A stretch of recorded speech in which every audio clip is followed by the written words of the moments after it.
రీసెంట్‌గా ఈ మధ్య కాంగ్రెస్ లీడర్ రాహుల్ గాంధీ ఒక ఎకనామిక్ తుఫాన్ రాబోతుందని చెప్పారు. అసలు అదేంటి? ప్రపంచవ్యాప్తంగా వ్యాపారం, మనీ సర్క్యులేషన్ ఒక్కసారిగా స్తంభించిపోయి ధరలు విపరీతంగా పెరిగి ఉద్యోగాల కొరత ఏర్పడే క్లిష్టమైన పరిస్థితినే ఆర్థిక నిపుణులు ఎకనామిక్ స్ట్రోమ్ అంటే ఆర్థిక తుఫాన్ అని పిలుస్తున్నారు. పశ్చిమ ఆసియా ఉద్రిక్తతల వల్ల హార్మోజ్ జలసంధి వంటి కీలక సముద్ర మార్గాలు దెబ్బతినడం, చమురు ధరలు పెరగడం దీనికి మెయిన్ రీజన్. అయితే ఈ తుఫాను కనుక మరింత ముదిరితే పైకి కనిపించే ఇన్ఫ్లేషన్, ఇంధన ధరలు పెరుగుదల కంటే కూడా తెర వెనుక అత్యంత ప్రమాదకరమైన మార్పులు జరగబోతున్నాయి. దీర్ఘకాలంలో మన జీవితాలను, దేశ భవిష్యత్తును శాసించబోయే ఒక లోతైన పరిణామాల గురించి ఒకసారి డిస్కస్ చేద్దాం. మొదటిది గ్లోబల్ సప్లై చైన్ విచ్ఛిన్నం అవడం. ఇంతకాలం ప్రపంచమంతా ఒకే మార్కెట్ అనే భావన నడిచింది. కానీ సముద్ర మార్గాల్లో ఉద్రిక్తతల వల్ల గ్లోబల్ సప్లై చైన్ విచ్ఛిన్నమై దేశాలు స్వార్థపూరితంగా మారే ప్రొటెక్షనిజం లేదా ఫ్రెండ్ షోరింగ్ పెరుగుతోంది. దీనివల్ల దేశాలు తమ ఖనిజాలను,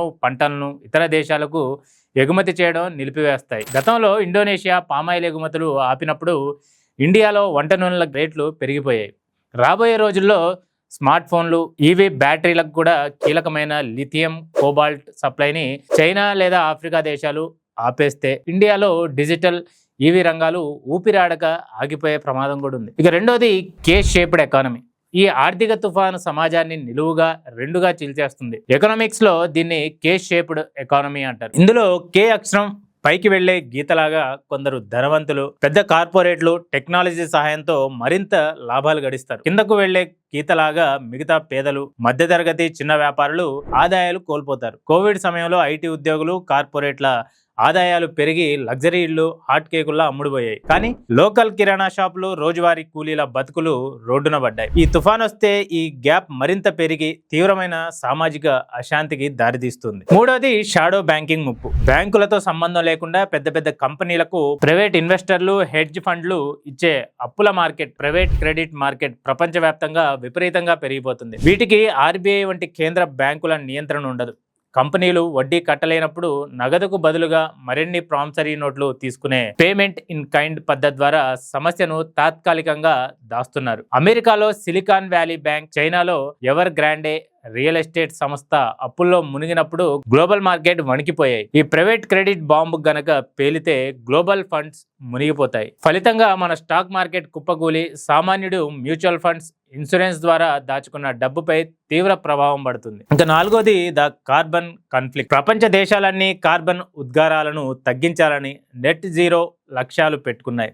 కానీ ఆర్థిక సంక్షోభం వస్తే రూల్స్ మారిపోతాయి. సోలార్ పవర్, గ్రీన్ హైడ్రోజన్ వంటి ప్రాజెక్టులకు బడ్జెట్ లోటు వల్ల ప్రభుత్వాలు సబ్సిడీలు కట్ చేస్తాయి. పర్యావరణం కంటే ఈ రోజుకు బతికి బట్టకట్టడం ముఖ్యమని మళ్ళీ చౌకగా దొరికే బొగ్గు, పాత పద్ధతుల వైపే మొగ్గు చూపుతారు. శ్రీలంక ఆర్థిక సంక్షోభంలో ఉన్నప్పుడు హఠాత్తుగా 100% ఆర్గానిక్ ఫార్మింగ్ చేయాలని నిర్ణయించుకొని పంట దిగుబడి రాక ఆహార కొరతతో దేశమే రోడ్డున పడింది. బడ్జెట్ లోట్ల వల్ల మన green energy, long term plans అన్ని డిలే అయిపోయాయి. దీనివల్ల వాతావరణ మార్పులు తీవ్రమై వ్యవసాయ రంగం దారుణంగా దెబ్బతింటుంది. ఇక ఐదోది ఇండియాపై నిర్దిష్ట ప్రభావాలు ఎలా ఉంటాయో చూద్దాం. మొదటిది ఇండియన్ ఐటీ జాబ్ మార్కెట్ ఎలా ఉండబోతుంది. ఇండియాలో పాత పద్ధతిలో సాగే మాస్ రిక్రూట్మెంట్ యుగం ముగిసింది. గ్లోబల్ టెక్ కంపెనీలు భారీగా lay off ప్రకటిస్తున్నాయి.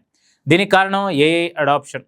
Basic coding, testing పనులను ఇప్పుడు ఏఐ టూల్స్ చేసేస్తున్నాయి. ఇంజనీర్ల ఉద్యోగాలు 70% వరకు తగ్గుతున్నాయి. అయితే ఏఐ, సైబర్ సెక్యూరిటీ వంటి ప్రత్యేక విభాగాల్లో కొత్త హై ఎండ్ ఉద్యోగాలు వస్తాయి. నిరంతరం అప్ స్కిల్లింగ్ మాత్రమే ఐటీ ఉద్యోగులను కాపాడుతుంది. రెండోది డాలర్ వర్సెస్ రూపాయి. అమెరికాలో ఇన్ఫ్లేషన్ పెరగడం, యుఎస్ ఫెడరల్ రిజర్వ్ వడ్డీ రేట్లను తగ్గించకపోవడంతో డాలర్ ఇండెక్స్ విపరీతంగా బలపడుతోంది. డాలర్ ఎంత బలంగా ఉంటే రూపాయి అంత బలహీనపడుతుంది. ఇప్పటికే భారతీయ రూపాయి విలువ డాలర్తో పోలిస్తే చారిత్రాత్మక పతనానికి గురై 95 మార్కుకు చేరుకుంది. ఒకవేళ ఆర్థిక తుఫాను తీవ్రమైతే రూపాయి విలువ 96 నుంచి 98 వరకు కూడా పడిపోయే ప్రమాదం ఉంది. దీనివల్ల దిగుమతి చేసుకునే ఎలక్ట్రానిక్స్, మొబైల్స్, కెమికల్స్ ధరలు భారీగా పెరిగిపోతాయి. తర్వాత చైనా డెప్ ట్రాప్ డిప్లొమసీ. చిన్న మరియు వెనుకబడిన దేశాలకు ఉచితంగా లేదా చాలా సులభంగా వేల కోట్ల లోన్లు ఇవ్వడం, ఆ తర్వాత దేశాలు తీర్చలేనప్పుడు వాటి కీలక ఆస్తులను, పోర్టులు, ఎయిర్పోర్టులు లీజు పేరుతో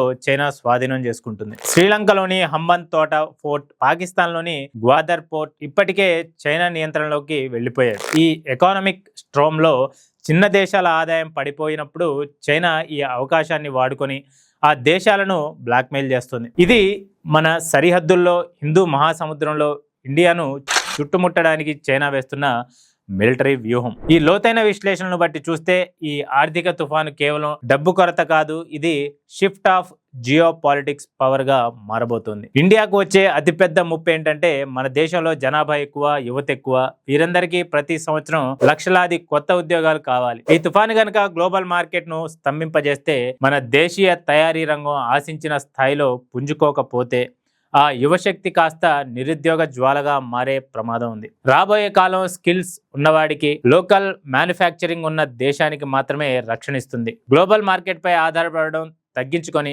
అంతర్గత శక్తులను బలోపేతం చేసుకోవడమే ఇండియాకు ముందున్న ఏకైక మార్గం. ఇది గ్లోబల్ ఎకనామిక్ స్ట్రోమ్ ఇండియాపై ఎలాంటి ప్రభావం చూపిస్తుందో మనం చూసాం. ఇది ఇవాల్టి story. This is Riyaz signing off.